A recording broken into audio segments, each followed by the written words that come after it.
నమస్కారం మిత్రులారా, మీరంతా ఎలా ఉన్నారు? మనందరికీ జీవితం దొరికింది. ఈ జీవితంతో ఏం చేయాలి? ఈ జీవితంలో ఏం చేయాలి? నేను ఇలా ఎందుకున్నాను? ప్రతి ఒక్క వ్యక్తి ఈ 3 ప్రశ్నలను రోజుకు కనీసం 2 సార్లైనా నిద్ర నుంచి లేచిన తర్వాత, తిరిగి నిద్రపోయే ముందు తప్పకుండా వేసుకోవాలి. లేకపోతే మనం ఎటువైపు వెళుతున్నామో, ఏం పనులు చేస్తున్నామో, ఎందుకు చేస్తున్నామో, ఏమి ఆశించి చేస్తున్నామో, ఇప్పటి వరకు ఎక్కడికి చేరుకున్నామో, ఇక ముందు ఎటువైపు వెళ్ళాలో అవి ఏమీ తెలియకుండానే జీవితం ముగిసేటువంటి ప్రమాదం ఉంది. కాబట్టి తప్పకుండా ఈ ప్రశ్నలను ప్రతి ఒక్కరూ వేసుకుంటే జీవితానికి సంపూర్ణమైనటువంటి అర్థాన్ని మనం ఇవ్వగలం. ఈరోజు విషయానికి వస్తే, మనం అందరం పనులు చేస్తున్నాం. మనమే కాదు, పశువులు, పక్షులు, ప్రతి ప్రాణి కూడా తమ యొక్క జీవితకాలంలో ఏదో ఒక పని చేస్తూనే ఉంటాయి. ఆహారం సంపాదించుకోవడానికి, లేదా వాటికి ఉన్నటువంటి అవసరాలు తీర్చుకోవడానికి, ఆ ప్రాణులకి ఉన్నటువంటి కోరికలను తీర్చుకోవడానికి, ఇలా రకరకాలుగా పనులు చేస్తూ ఉంటాం. పని చేయకుండా బ్రతకగలిగేటువంటి ప్రాణి ఏదీ లేదు. పని అంటే చూడండి, ఆహారం తినడం కూడా ఒక పనే, అలాగే విశ్రాంతి తీసుకోవడం కూడా ఒక పనే, కూర్చోవడం, నిలబడడం, ప్రతిదీ కూడా కర్మనే, ప్రతిదీ కూడా ఒక పనియే. కొందరు తమ జీవిత కాలంలో చాలా ఎక్కువ పనులు చేసి పనులలో తలమునకలయ్యేటువంటి వాళ్ళు కొంతమంది అయితే, కొందరు తీరిగ్గా తమ పనులను చేసుకుంటూ పోతారు. అయితే జీవితంలో ఏ పని ఎప్పుడు చేయాలి, ఆ పనికి మనం ఎంత ప్రాధాన్యత ఇవ్వాలి, మనం సరి అయినటువంటి పని చేస్తున్నామా అని ఆలోచిస్తే, దాంట్లో పరిశీలిస్తే, నిజానికి సరి అయిన సమయంలో సరి అయినటువంటి పని చేసేవాళ్ళు చాలా తక్కువ, చాలా అరుదు. ఏ వయసులో ఏ పని చేయాలో, ఎప్పుడు ఏ పని చేయాలో, ఆ పని ఎందుకు చేస్తున్నామో అని తెలుసుకోగలిగేటువంటి తెలివితేటలు, ప్రజ్ఞ, సామర్థ్యం ఉన్న వాళ్ళు చాలా తక్కువ. ఏ పని చేయకూడదో ఆ పని చేస్తూ పోతారు. ఏ సమయంలో ఏ పని చేయాలో అది చేయకుండా ఇంకా ఇతరత్ర వేరే పనులన్నీ చేస్తూ పోతుంటారు అన్నమాట. ఒక చిన్న ఉదాహరణ ద్వారా మనం చాలా తేలికగా దీన్ని అర్థం చేసుకోవచ్చు. ఒక వ్యక్తి పడుకొని ఉన్నాడు. ఆ వ్యక్తి చాలా గాఢ నిద్రలో ఉన్నాడు. అయితే నిద్రలో వాడికి ఒక భయంకరమైనటువంటి కల వచ్చింది, పీడ కల అంటాం. ఆ కలలో వాడిని ఎన్నో పాములు, విషసర్పాలు కరవడానికి వచ్చాయి. కలలోనే వాడు చాలా భయపడిపోయాడు. ఒళ్ళంతా చెమటలు పట్టేశాయి. కానీ వాడు కళ్ళు తెరవలేదు. వాడు నిద్రలోనే అరవడం మొదలుపెట్టాడు. పాములు కాటేస్తున్నాయి, నన్ను రక్షించండి, రక్షించండి అని. అయితే అదే ఇంట్లో వాడి యొక్క స్నేహితులు మరో 3 కూడా ఉన్నారు. వాళ్ళు వెంటనే వీడి అరుపులు విని వాళ్ళు నిద్ర నుంచి మేల్కొని గబగబా పరిగెత్తుకొని వాడి రూమ్లోకి వచ్చారు. వచ్చి చూస్తే వీడు పూర్తిగా చెమటలతో తడిసిపోయి, భయంతో వణికిపోతూ, కళ్ళు తెరవకుండానే అలాగే అరుస్తూ విలవిల కొట్టుకుంటున్నాడు. అయితే దాంట్లో ఒక మిత్రుడు, వాడు డాక్టర్.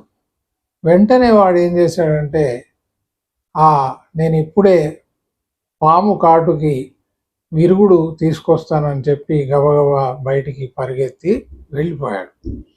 ఇంకొక మిత్రుడు వాడేం చేశాడంటే, ఓహో ఇవి పాములు కరుస్తాయి కాబట్టి మనం పాముల్ని పట్టేవాడిని తీసుకొస్తే ఈ పాములన్నీ పట్టేసుకొని పోతాడు, అప్పుడు వీడిని మనం రక్షించిన వాళ్ళం అవుతాము అని అనుకొని వాడు కూడా కిందికి పరిగెత్తిపోయాడు ఆ పాములు పట్టేవాడిని తీసుకురావడానికి.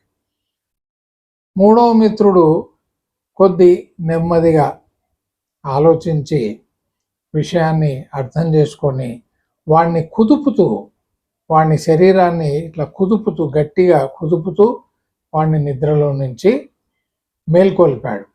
ఎప్పుడైతే వాడు నిద్రలో నుంచి బయటకు వచ్చాడో వాడికి ఆ భయం పోయింది. ఆ మిత్రుడు నెమ్మదించి వాడు ప్రశాంతంగా ఉన్నాడు. అంటే దీన్ని బట్టి ఏం తెలుస్తుంది? నిద్రలో ఉన్నవాడిని పాములు కరిస్తే చేయాల్సినటువంటి పని ఏమిటి? వాడిని నిద్రలో నుంచి మేల్కొల్పాలి. అరే నాయన, అది కేవలం ఒక కళ మాత్రమే, నీకేమీ జరగలేదు, నువ్వు చాలా హాయిగా ఉన్నావు, పాములు లేవు, ఏమీ లేవు, అది నీకు వచ్చినటువంటి కళ అని. తర్వాత ఒక గ్లాసు మంచినీళ్ళు వాడికి తాగిపిస్తే వాడికి అర్థమైపోతుంది. సో వాడి యొక్క చేష్టకి, వాడికి జరిగినటువంటి ఈ వింత అనుభవాన్ని గుర్తు చేసుకొని వాడే నవ్వి ఊరుకుంటాడు. ఇలా చాలామంది ఏం చేస్తారంటే, ఏది చెయ్యాలో అది చెయ్యరు, ఏమేమి చేయకూడదో అవి చేస్తూ పోతారన్నమాట. ఒక విద్యార్థిని మనం స్కూల్కు పంపుతున్నాం అనుకోండి, వాడు చేయాల్సినటువంటి పని ఏమిటి? చదువు మీద ధ్యాస పెట్టాలి, తర్వాత ఆ స్కూల్లో జరిగేటువంటి కార్యక్రమాలన్నిట్లో పాల్గొనాలి, ఆటల్లో, పాటల్లో, మిగతా కార్యక్రమాల్లో పాల్గొని తన యొక్క జ్ఞానాన్ని, ఆరోగ్యాన్ని వాడు వృద్ధిలోకి తీసుకురావాలి, వాడు పెంచుకోవాలి. కానీ కొంతమంది విద్యార్థులు ఏం చేస్తారు, వాడు స్కూలు ఎగ్గొట్టి చెడు స్నేహాలు చేయడం, చెడు అలవాట్లకి బానిస అవ్వడం, సినిమాలు, షికార్లు చూడడం, ఇంట్లో అబద్ధాలు చెప్పడం, తన యొక్క సరదాలను తీర్చుకోవడానికి ఇంట్లో దొంగతనాలు చేయడం, ఇవన్నీ చేస్తూ ఉంటారు. ఇలాంటి వాళ్ళు కూడా ఉంటారు. అంటే మనుషులకి ఏ వయసులో ఎలాంటి అవకాశాలు కావాలో, ఆ అవకాశాలను ఎలా ఉపయోగించుకోవాలో, ఆ అవకాశాల యొక్క ప్రాధాన్యత ఏమిటో, అవి జీవితంలో వాళ్ళని ఎక్కడికి తీసుకెళ్తాయి, ఎంత అభివృద్ధిని వాళ్ళు సాధించవచ్చో తెలియక ఇవన్నీ చేస్తూ ఉంటారు. అలాగే ఇంకో ఉదాహరణ మనం ఇవ్వచ్చు ఏంటంటే, ఇంట్లో వంట చేస్తుంటారు. అసలు మొదట చేయాల్సింది ఏమిటి? అల్పాహారం చేయాలి, బ్రేక్ఫాస్ట్ చేయాలి. ఆ తర్వాత మీరు భోజనం ఇవన్నీ వండడానికి పూనుకోవాలి.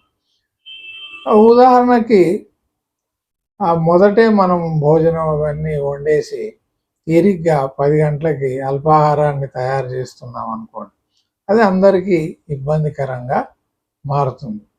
ఇలా సరి అయినటువంటి సమయంలో సరి అయినటువంటి నిర్ణయాలు మనం తీసుకోవడం వల్ల మనకే కాదు, అంటే ఆ పని చేస్తున్న వాళ్ళకే కాదు, ఆ పని ద్వారా ఎవరెవరైతే లబ్ధి పొందుతారో, ఎవరెవరైతే ఆ పని ద్వారా ఫలితాలను పొందగలరో వాళ్లకు సౌకర్యంగా ఉంటుంది, చేసే వాళ్ళకు కూడా సౌకర్యంగా ఉంటుంది.